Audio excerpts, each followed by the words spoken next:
श्याम गुरुर्ब्रह्मा गुरुर्विष्णु गुरुर्देवो महेश्वर गुरुर्साक्षात् परब्रह्म तस्मै श्री गुरवे नमः।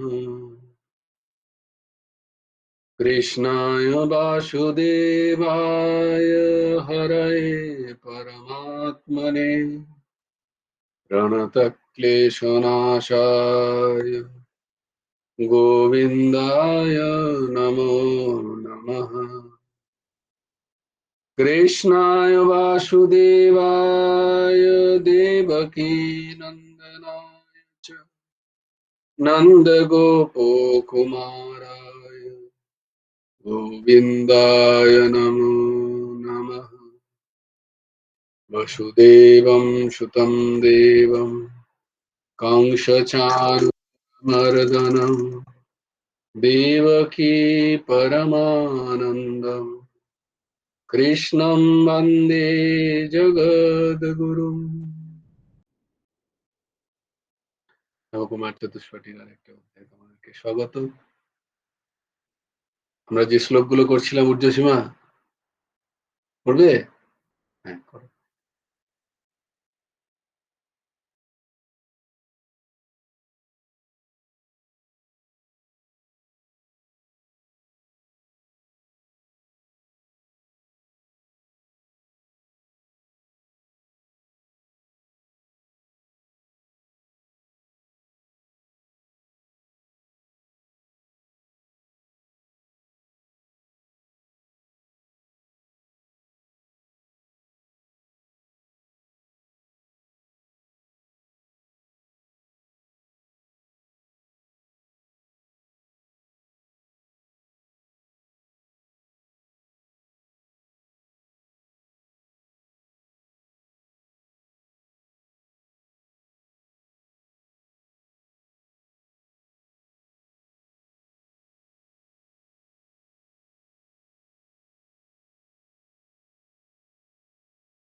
पत्रं पुष्पं फलं तोयं यो मे भक्ता प्रयच्छति तदहं भक्त्यु प्रहितम परहितम।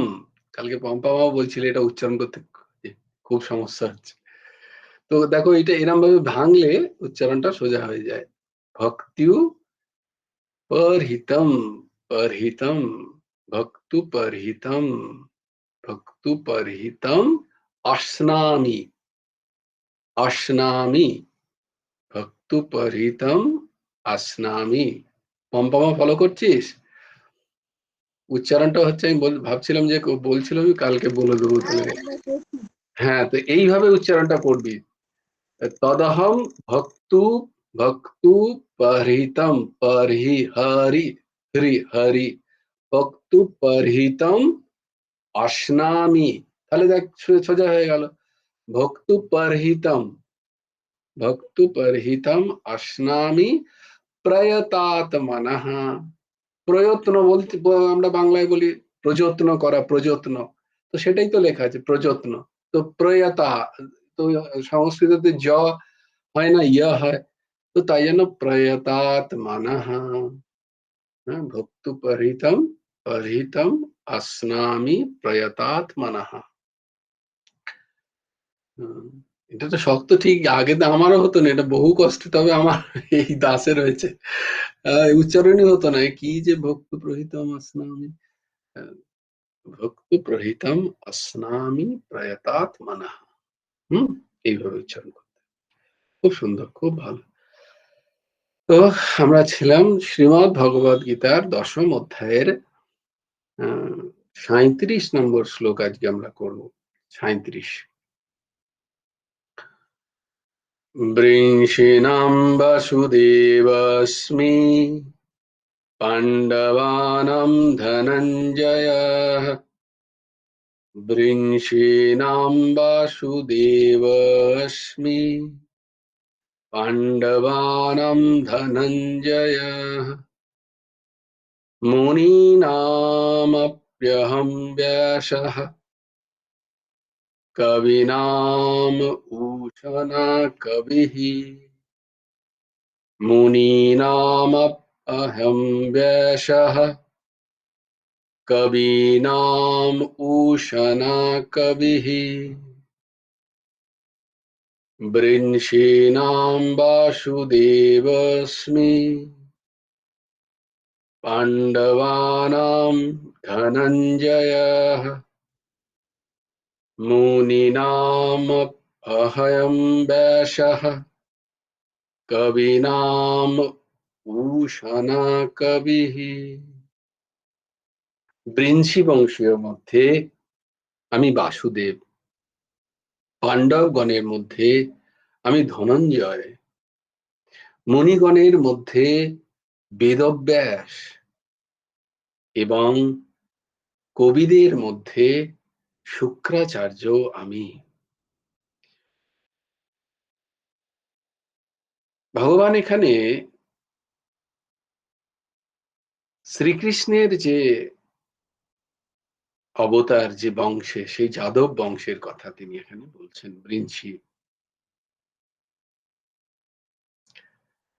বৃন্সি বংশীয়, যাদব বংশীয়দের মধ্যে তিনি বলছেন আমি বাসুদেব।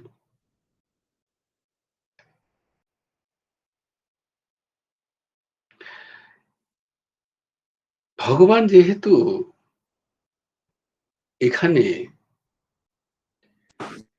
তার নিজের বিভূতির কথা এমন ভাবে বলছেন, যা জগতে, এই জগতে যে সমস্ত সৃষ্ট বস্তু, তিনি এখানে তার ভগবত্তার কথা বলছেন না, তিনি তার বিভূতির কথা বলছেন।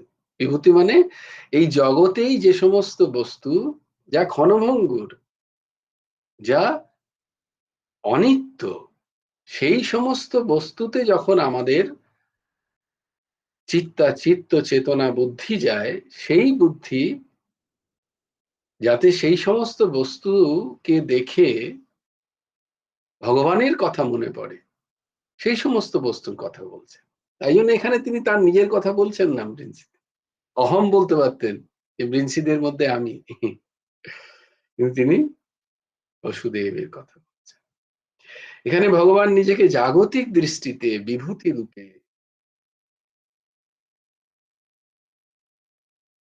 তিনি নিজেকে বর্ণনা করছেন। স্বরূপত তিনি তো সাক্ষাৎ ভগবান, কৃষ্ণস্তু ভগবান স্বয়ং। এই তো চাংশ কলা, কৃষ্ণস্তু ভগবান স্বয়ং। তো সেই ভগবানের তো কোনো ক্ষয় নেই। কিন্তু বিভূতি দর্শনে যাদের তাঁর স্মরণ হয়, বিভূতি দর্শনেও যদি আমাদের যোগ হয়ে যায়, যোগ মানে সেই ভগবানের সাথে আমাদের যোগ। তাই জন্য এই অধ্যায়ের নাম যোগ। হ্যাঁ, বলো। পরে বলছি, আগে বলে নাও, বলছি। ও আচ্ছা। তো এই সমস্ত জাগতিক বিষয়ের তেও দৃষ্টি যদি পড়ে, মূলত এই সমস্ত জাগতিক বিশেষ বিশেষ বিষয়গুলো যে ভগবত তত্ত্ব বা পরমাত্ম তত্ত্ব থেকেই উদ্ভূত, তার স্মরণের মাধ্যমে যাতে আমরা ভগবানের সাথে নিজেদের যোগ স্থাপন করতে পারি, তাই জন্য ভগবান এই সমস্ত বিভূতিগুলোর বর্ণনা করছেন, যা তিনি বলছেন এই সমস্ত আমা থেকেই বা এসব আমারই প্রতিভু হিসেবে জানবে।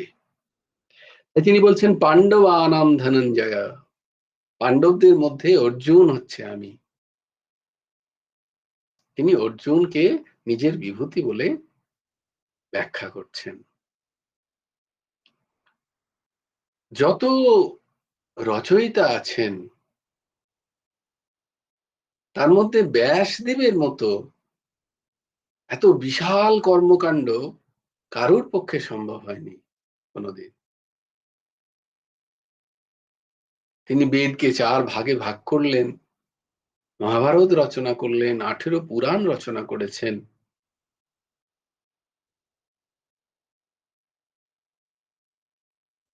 তো তার যে বিশাল কৃতি, তাই জন্য এমন কিছু বিষয় নেই যা ব্যাসদেব দ্বারা রচিত হয়নি। তাই আজও কোন শাস্ত্র, তাত্ত্বিক কোন ব্যাখ্যা রচনা হলে বলা হয় যে ব্যাসদেবেরই উচ্ছিষ্ট।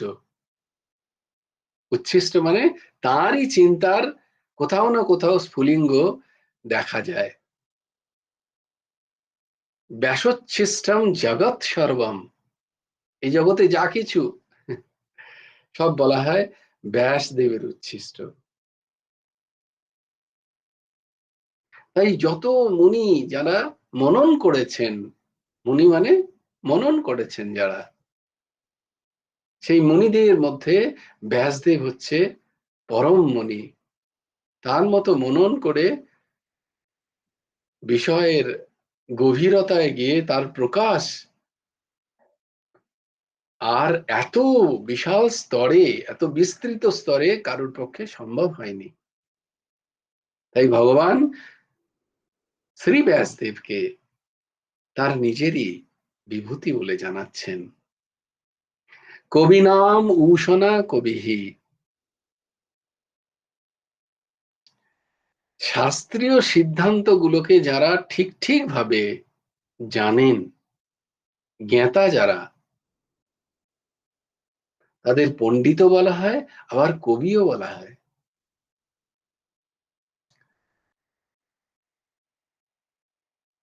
কবির সংস্কৃত অর্থ কিন্তু এরকম, যারা শাস্ত্রীয় সিদ্ধান্তগুলোকে ঠিক ঠিক জানেন, সেই সমস্ত পণ্ডিতদের কবিও বলা হয়। তো তাদের মধ্যে মহান হচ্ছেন শুক্রাচার্য। শুক্রাচার্যের মধ্যে এক অদ্ভুত জ্ঞান ছিল, বিদ্যা ছিল। তিনি সঞ্জীবনী বিদ্যা জানতেন, মৃত মানুষকে জাগিয়ে দিতে পারতেন, তাকে বাঁচিয়ে দিতে পারতেন। তিনি সঞ্জীবনী বিদ্যার জ্ঞাতা ছিলেন, যা এখনো শুক্রনীতি বলে প্রসিদ্ধ বিভিন্ন জায়গায়। এরূপ অদ্ভুত অদ্ভুত সমস্ত গুণাবলীর তিনি জ্ঞাতা ছিলেন বলে ভগবান শুক্রাচার্যকেও তার নিজের বিভূতি বলে জানাচ্ছেন। এই সমস্ত বিভূতির মাহাত্ম্যর বর্ণনা বা এই সমস্ত বিভূতির আমাদের কাছে তুলে ধরার মূল কারণ হচ্ছে এই সমস্ত বিভূতিতে, এই সমস্ত ব্যক্তিতে, বস্তুতে যা যা মহত্ব আমরা দেখতে পাই, সেই মহত্ব দর্শনে সেগুলো সংসারের বা প্রকৃতির মহত্ব দর্শন না করে ভগবানেরই শক্তির প্রকাশ, তাঁরই কৃপায় এই সমস্ত জগৎ ব্যাপ্ত, এই ভাবনা করা উচিত। ৩৮ নম্বর শ্লোক। দণ্ডো দময়ান্তম অস্মি নীতিরস্মি জিগীষতাম মৌনম চৈবাস্মি গুহ্যানাম মৌনম চৈবাস্মি গুহ্যানাম জ্ঞানম জ্ঞানবতামহম দণ্ডো দময়তামস্মি নীতিরস্মি জিগীষতাম মৌনম চৈবাস্মি গুহ্যানাম জ্ঞানম জ্ঞানবতামহম। দময়তাম, দমনকারীর মধ্যে, দণ্ডঃ, দণ্ডনীতি, জিগীষতাম, জয়েচ্ছু ব্যক্তিগণের মধ্যে, নীতি আস্মি, নীতি আমি, গুহ্যানাম, গোপনীয় ভাব সকলের মধ্যে, মৌনম আস্মি, মৌন আমি, চ জ্ঞানবতাম, এবং জ্ঞানীদিগের জ্ঞানম, জ্ঞান, অহম এব আস্মি, আমি। দমনকারীদের মধ্যে দণ্ডনীতি এবং জয়েচ্ছু ব্যক্তিগণের মধ্যে নীতি আমি। আমি গোপনীয় অর্থাৎ গুপ্ত রাখার যোগ্য ভাব সকলের মধ্যে মৌন এবং জ্ঞানীদিগের জ্ঞান। দণ্ড দময়তাম অস্মি, দুষ্টগণকে তাদের দুষ্টতা দমন করে তাদের সঠিক রাস্তায় নিয়ে আসার জন্য দণ্ড স্বরূপ আমি। এই দণ্ড নীতি আছে, সেই দণ্ড নীতির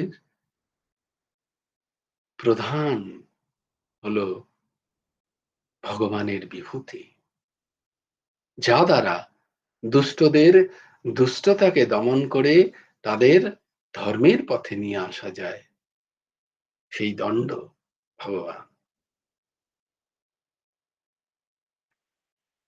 তথাকথিত বিজয় তো আমরা অনীতিরও দেখতে পাই, কিন্তু সে বিজয় চিরস্থায়ী নয়, তাকে বিজয় বলা যায় না, বস্তুত তা পরাজয়। কারণ যিনি অনীতি নিয়ে বিজয় প্রাপ্ত করে তার কোথাও না কোথাও একটা আত্মগ্লানি থাকেই থাকে। সমাজের দৃষ্টিতে তো সে বিজিত ঘোষণা হয়, তার জয় ঘোষিত হয়, কিন্তু তার নিজের মধ্যে তার জয় থাকে না। তার নিজের মধ্যে একটা পরাজয়ের ভাবনা থাকেই, তো সেটা বিজয় নয়। বিজয় তাকেই বলা যায় যে নীতির আশ্রয় নিয়ে, ধর্ম, ধর্মের আশ্রয় নিয়ে, নীতির আশ্রয় নিয়ে যার বিজয় হয়, তার বিজয় আন্তরিক হয়, অন্তর থেকে সেই বিজয়। তো সেই জন্য বলছেন, ভগবান বলছেন যে বিজয় যারা জিততে ইচ্ছুক, জিগীষাতাম, জিগীষ, জিগীষ, জিগীষা, জিগীষা মানে যার জেতার ইচ্ছা হয়, এটা জিগীষা হয়। সেই জেতার ইচ্ছা যাদের মধ্যে আছে, তাদের মধ্যে যে নীতি অনুসরণ করেন যারা, সেই নীতি হচ্ছে, ভগবান বলছেন আমি বিভূতি, সেই নীতি, সেই নীতি হচ্ছে আমি বিভূতি, আমার বিভূতি। মৌনম চৈবাস্মি গুহ্যানাম, গুপ্ত রাখার যত পদ্ধতি আছে তার মধ্যে তিনি বলছেন মৌন আমি। মৌন মানে কি? বাক সংযম। বাক্য ব্যবহারে যে সংযম করা, বাক্য ব্যবহারে সংযম তখনই হয় যখন নিজের মনের মধ্যে মন্থন চলে। মৌন মানে কি, মুনি মানে কি, যে নিজের মধ্যে মনন করছে কোন একটা বিষয়, মনন করার পরে তার যেটা সঠিক মনে হয় তখনই সে সেটা বাক্য দ্বারা প্রকাশ করে। তাই বাক সংযমের সব থেকে বড় উপায় হচ্ছে মননশীল হওয়া, মন্থন করা। তো এই মৌন, মৌন হয়ে যাওয়া, মৌন হয়ে যাওয়া মানে ভেতরে আমি এটা চিন্তন করছি। তাই বাক সংযম, কোন একটা বিষয়ে নির্বাক হয়ে গিয়ে আগে মনন করা, বাক্যহীন হয়ে গিয়ে আগে ভেতরে ভেতরে চিন্তন করা। তো সেই মৌনতাকে বলছেন, সেই চুপ করে যাওয়াটা খুব প্রয়োজন।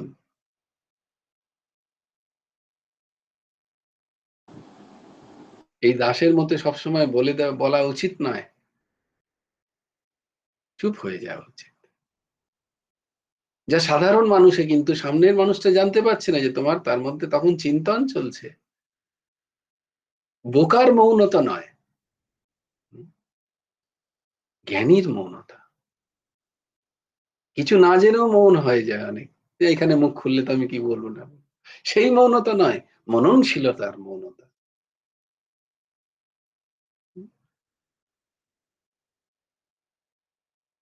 তাই গোপনীয় ভাবের মধ্যে বলছেন মৌন থাকাকেই ভগবান বলছেন ওটি আমার বিভূতি।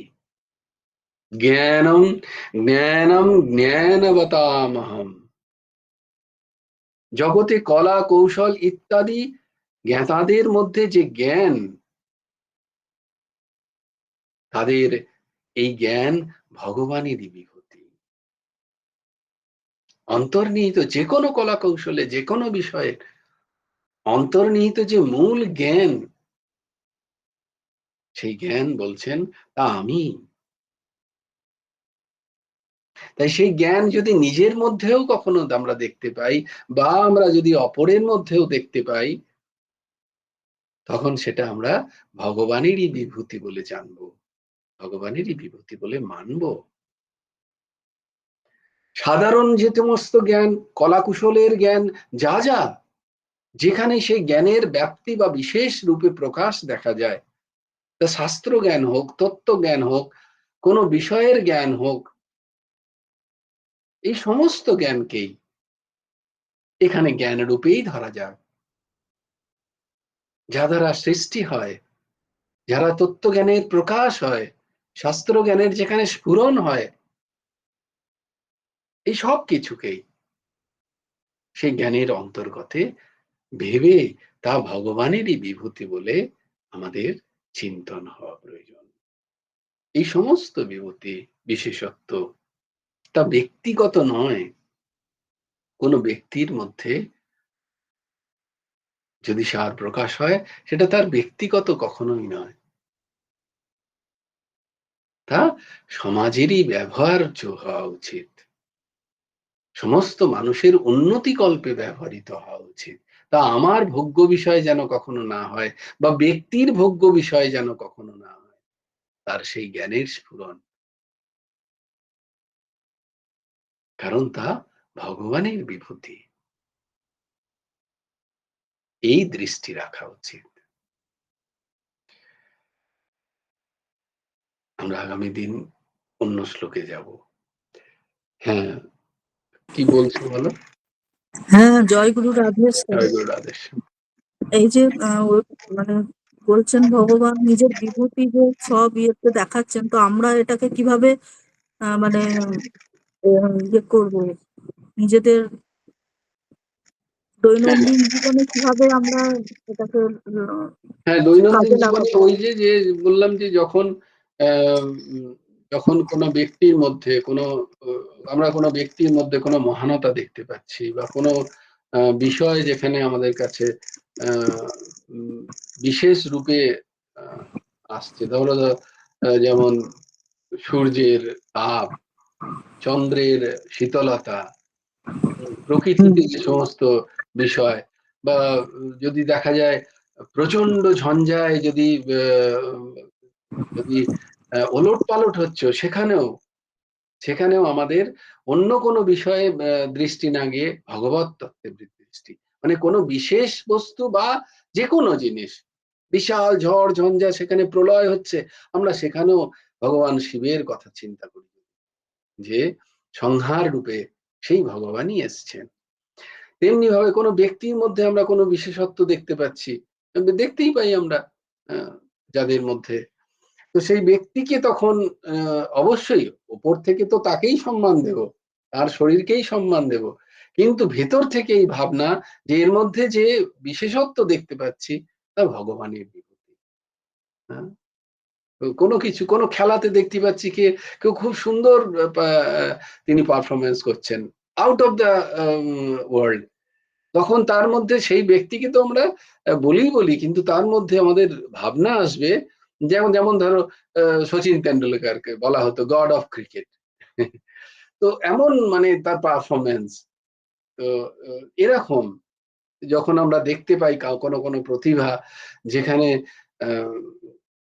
আউটস্ট্যান্ডিং, মানে যাকে ব্যাখ্যা করা যায় না, যে শুধুমাত্র তার চেষ্টা বা অধ্যবসায় দ্বারা এটা সম্ভব নয়, এরম যখন আমরা দেখতে পাই, তখন আমাদের মনের মধ্যে ভাব আসা উচিত যে ভগবানের বিভূতি, তাকে প্রণাম মানে সেই শরীরকে প্রণাম নয়, প্রণাম মানে সেই তার ভেতরে ভগবানের কোনো বিভূতি প্রকট হয়েছে। আর এই যে বলছেন যে পাণ্ডবদের মধ্যে আমি ধনঞ্জয় আর ব্যাসদেব হ্যাঁ, এনাদের আমরা কি মানে স্মরণের দ্বারা স্মরণ করব? হ্যাঁ, আমরা যখনই স্মরণ করছি অর্জুনকে, আমরা যখন স্মরণ করছি তখন এইভাবে স্মরণ করব যে অর্জুনও আর কেউ নয়, তিনি ভগবানেরই সাক্ষাৎ বিভূতি। তাই আমরা যখন অর্জুনের কথা যখন আমরা পড়ছি, হুম, তখন এই ভাবনা যেন যে প্রাকৃত ভাবনা না এসে যায় সেখানে। তো সেটা ভগবানেরই বিভূতি, এই ভাবনা এসে যায়।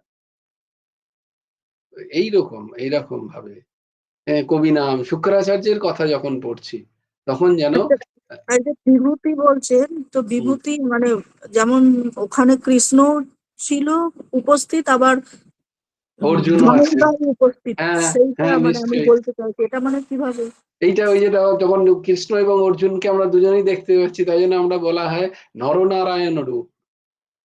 হ্যাঁ, নারায়ণ সাক্ষাৎ ভগবান, আবার তাঁরই নররূপ, আর নররূপেরই প্রতিভু হচ্ছেন অর্জুন।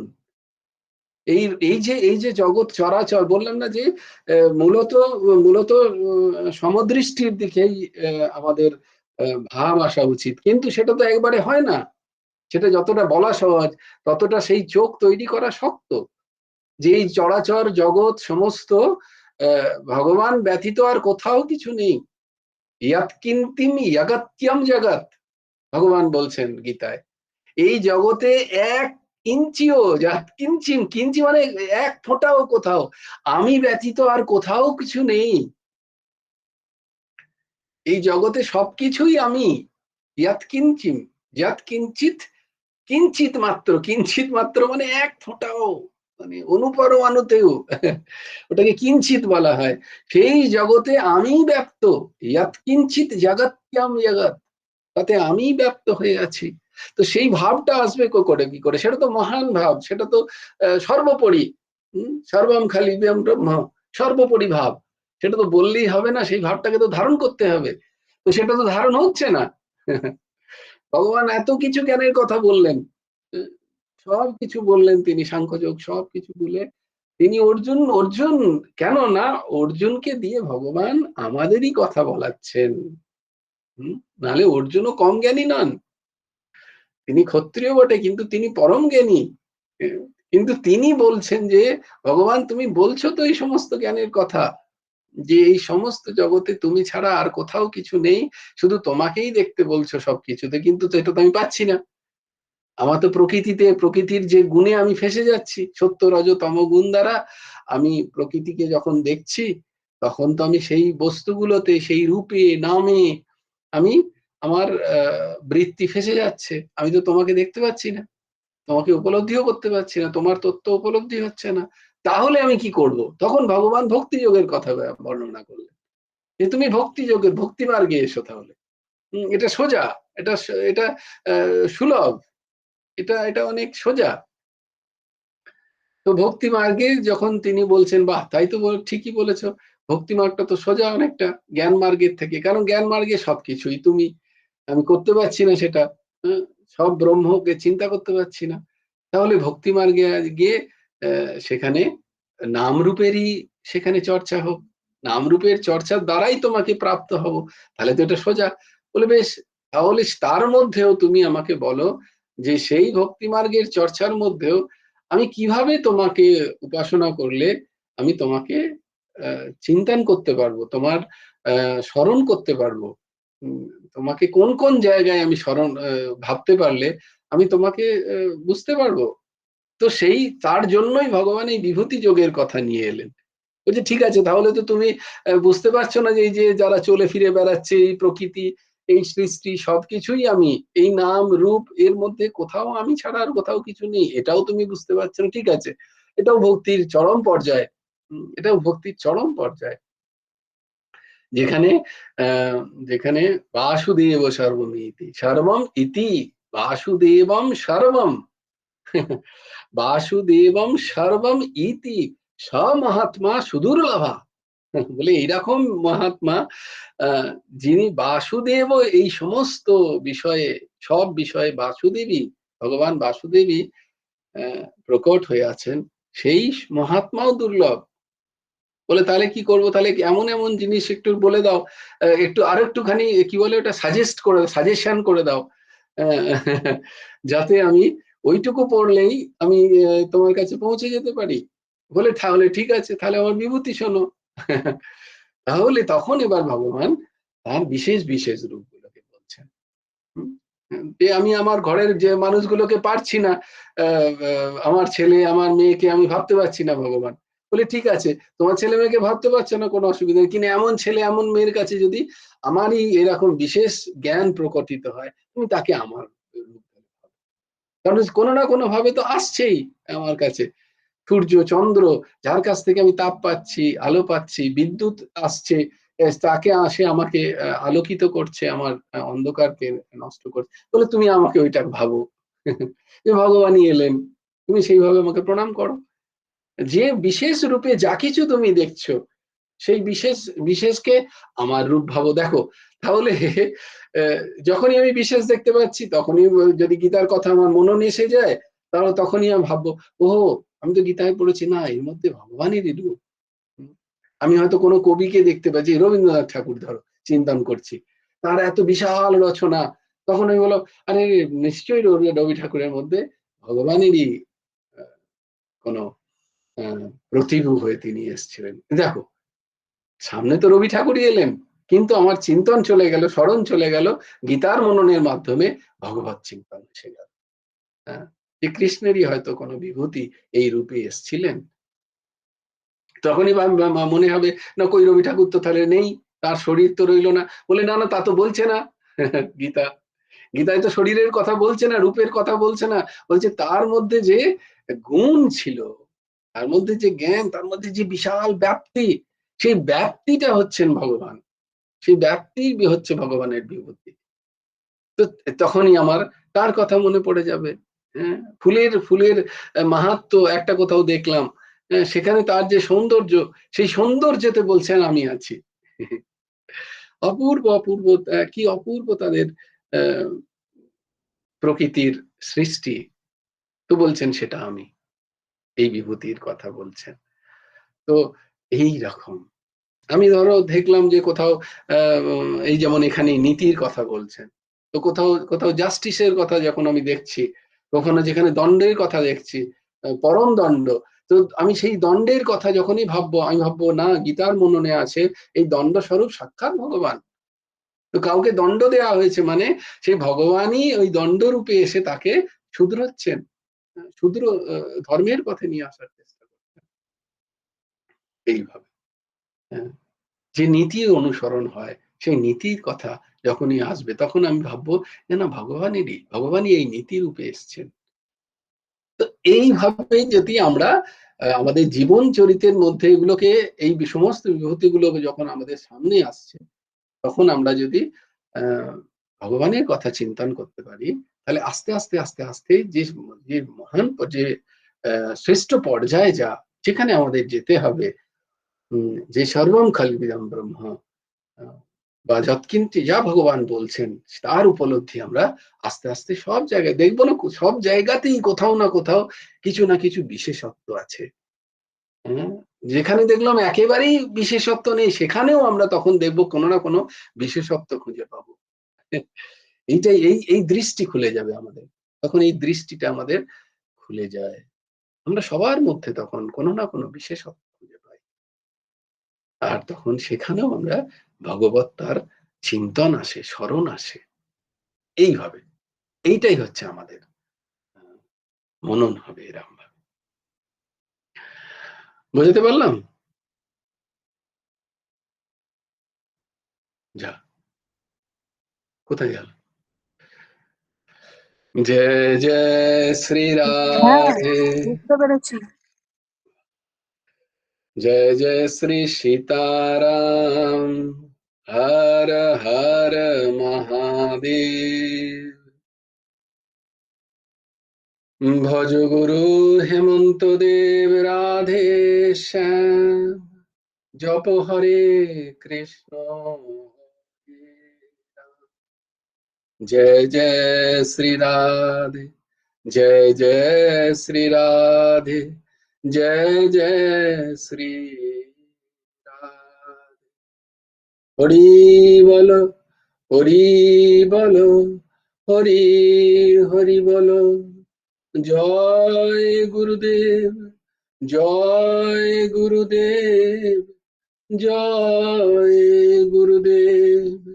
জয় জয় পরমাংশ ঠাকুর শ্রী শ্রী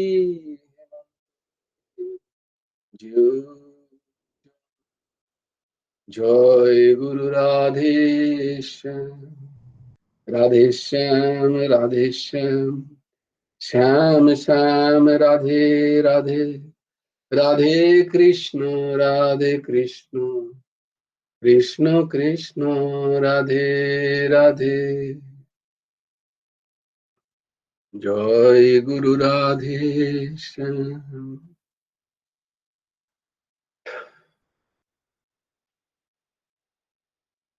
বেশ, সবাই ভালো থেকো, সুন্দর থেকো, সুস্থ থেকো।